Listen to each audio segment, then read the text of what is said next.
It's now nearly 6 months since Russia launched its attack on Ukraine, turning Volodymyr Zelensky into a wartime president and catapulting his wife, Olena Zelenska, onto the global stage. It has been a transformational change for her. Known to like her privacy and a quiet life, she is now on the cover of Vogue, speaking to the US Congress and hailed by some as an icon. And last weekend, she held her own summit for First Ladies and Gentlemen in Kyiv. 22 spouses of other world leaders took part, 40 other speakers, many celebrities as well. When we spoke, I asked her how she felt that group of fellow First Ladies has helped her.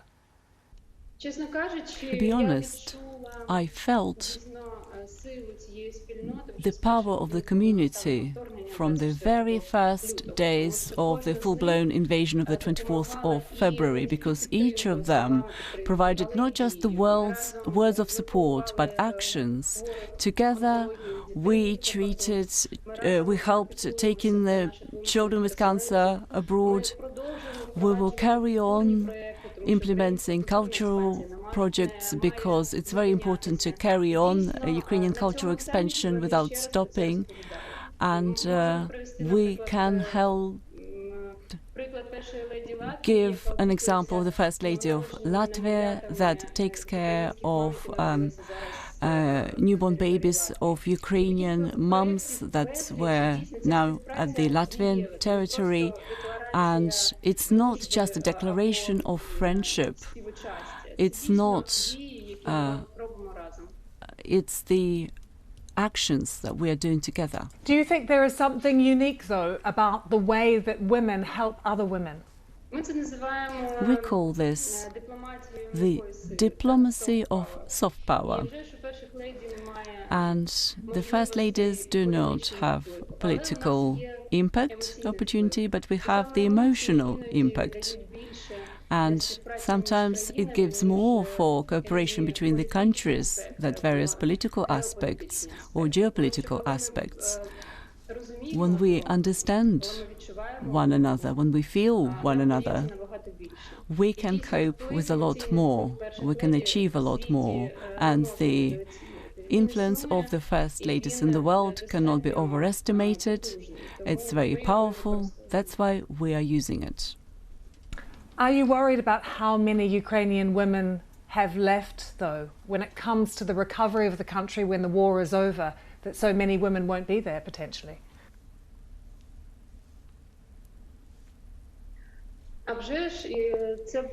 That was one of the topics we discussed at the summit, the human factor of restoring Ukraine. Several million of people are currently abroad, and for the most part, it's women and children. We have not just the worry about them leaving, we also worry about them coming back. We have to work now for them to have somewhere to come back to have conditions for normal life and development in Ukraine after the war is over. A lot of tasks to resolve them very quickly, but we have to start resolving them even during the war. Normally, for a woman in any conditions, and especially during the wartime, has a great burden on her shoulders. In our case, 38,000 of soldiers' wives, teachers, medics, they have to care about the family, about her own parents, about her children, about the parents of her husband. It's a massive amount of work on the shoulders of our women. And our task, our daily task, is to support them. It's especially important during the war. It's hard for most of us to imagine what it's like to live through a war every day and the sort of mental trauma that goes along with that. And I know it's something that you're concerned about and you raised at the summit as well.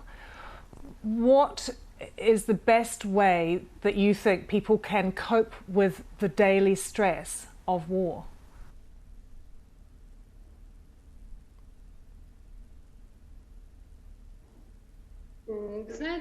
You know, the whole of Ukraine is currently living in stress. For example, this night and this morning there was a massive rocket attack on our territory. The rockets were falling in the Kyiv region, at the east and the north of the country, we constantly feel it. Every Ukrainian is living under constant tension starting from the 24th of February. That tension doesn't subside. That's why we have to learn. Each of us has to learn to live with that feeling, to be strong. But that's a long-distance work. Unfortunately, we don't need just advice, we need active expert help. That's why we're approaching the World Health Organization for their expertise, and they're already helping us with psychological interventions. We can use the practices, the tools which are already developed and used in the world in order to help Ukrainians. At the calculations of the Ministry of Healthcare, 15 million Ukrainians would need psychological and psychiatric help after the end of the war. We are talking about PTSD. If previously that was used as something where we talk about soldiers, about the military, but currently the situation in Ukraine is that 70% of the Russian arms are used against the civilian populations, against the children, women, older people, and in our case, PTSD is a factor. And the program of psychological health on a national level is being developed, which will help us to overcome the possible consequences of the war. We're already working on this. As I said, many countries are helping us, including Israel and the United States and the World Health Organization, and we are finding the best practices in order to implement them in Ukraine. We have to build such a system so that every Ukrainian will be able to receive qualified first aid with regard to their mental health. But ordinary life goes on, and I've heard it described, it's not a work-life balance, it's a war-life balance in Ukraine right now. How do you manage that yourself? You know, indeed, if we look at the streets of Kiev, sometimes there is an illusion that all is well, all is normal. The shops are working, people are promenading with children, sitting in cafeteria, drinking coffee, and to some of the people this seems wrong. We understand that the war is going on and our soldiers are dying at the front line every day, but on the other hand, the country has to survive. The country has to preserve some normality, and even our soldiers are saying to their friends, to those who are waiting for them at home, go to a cafe, go see a film, go for a walk with the kids, enjoy the peace that you can have now, because we are dying here at the war to return that peace to you, to preserve this faith in life. And that balance is very delicate. And if someone visits Kiev now and would say that that is a completely peaceful, normal city, that unfortunately would be an illusion, as I said, because the morning and night attacks do not let us forget us. But the economy has to work, and we're very grateful to all the entrepreneurs, all the enterprises that are working, making it possible. And the country has to work. It shouldn't stop, because that's needed for development. There is no life without development. We have to develop, and no one will stop us from doing that.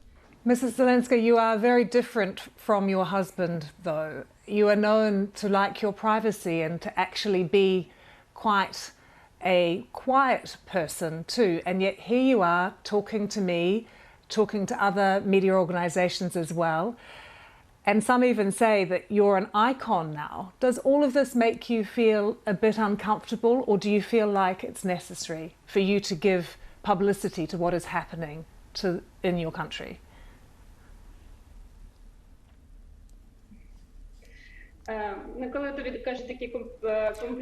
Well, when I hear compliments, I start feeling the need to speak to the public. I'm very grateful. And indeed, such an interview as we're having now, for me, it's pleasant, but it's important for me.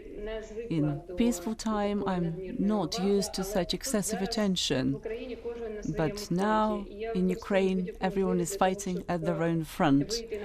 And I am prepared to be more public in order to reach out to more people and to tell them the information, tell them the truth about Ukraine. So here there couldn't be any sentiments. That is work, and I have to do that. One of the most high-profile things you've done is the cover shoot for Vogue. Many people love it, but there are some people who see it as glamorizing the war. How do you respond to that criticism? You know,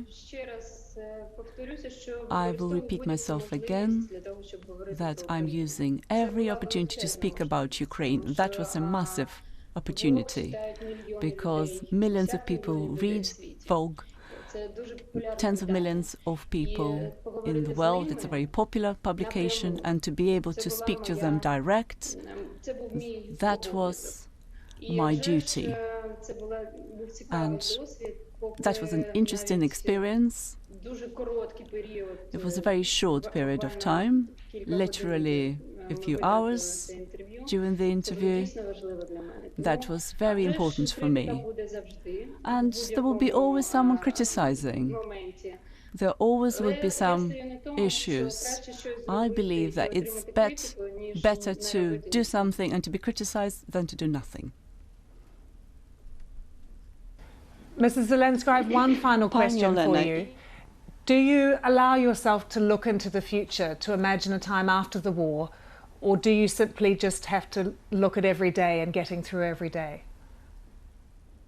It would be correct to say that the most important thing now is to hold on, to withstand it. But with regard to future planning, this is what we are fighting for. I do not plan any personal future at all at the moment, but I plan my future actions for the Ukrainian people. That's why we're introducing all the projects that we've discussed. That's why we dream about restoring, rebuilding Ukraine. Unfortunately, there will be a lot of things to rebuild and restore. The infrastructure has been destroyed, many schools and hospitals completely destroyed, and several million people left. Everything has to come back to normal life. Now we are on the military rails, but we will restore Ukraine, and this is what we are working on now. That was the First Lady of Ukraine, Olena Zelenska, speaking to me from an undisclosed location.